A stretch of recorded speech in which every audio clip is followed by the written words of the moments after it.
ओडिशा रे विगत किछि वर्ष धरी लगातार भाव में आमे देखुचु सते जेपरी शिक्षा विभाग केवल गोटे साइन बोर्ड भितर सीमित होकर रही।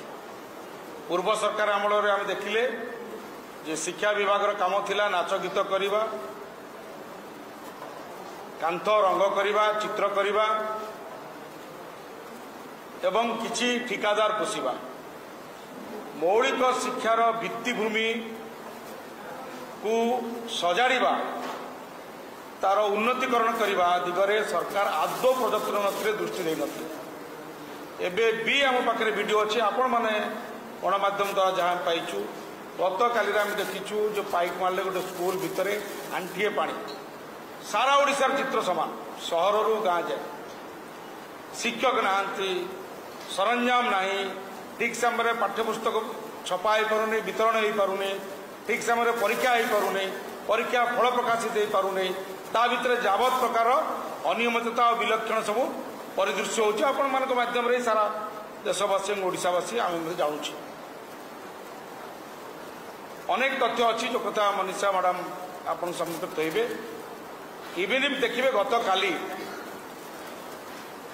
सेंटर ऑफ एक्सीलेंस उत्कर्ष केंद्र जो शिक्षार यूनिवर्सिटी मान को लेकर पूरा गोटे तालिका प्रकाश पाई, से ओडिशार स्थान केउठी एवं सरकारी शिक्षानुष्ठान मानकर स्थान कौटी, एथिपाई दायी किए?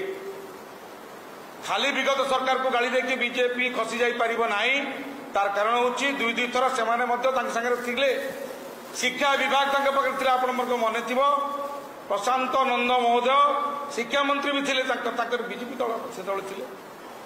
एवं आज जेतेबेले आमे गोटे बहुत नेगेटिव तथ्य को धरिकी ओडिशा सारा देश में शिक्षा क्षेत्र में केते पछुआ अच्छी से रिपोर्ट किए क्या हाथ रिपोर्ट बाहर केंद्र शिक्षा मंत्री किए से जड़े ओडिया लोक जो ओडिशा रे गोटे बीजेपी रोल मॉडल होकर कहते आम वैप्लविक परिवर्तन आणु, सी दीर्घ वर्ष धरिकी एवं शिक्षा मंत्री केंद्र में अच्छा एवं से जो रिपोर्ट प्रकाश कर विभाग जो रिपोर्ट प्रस्तुत कर देखुଛୁ आमर स्थान ना।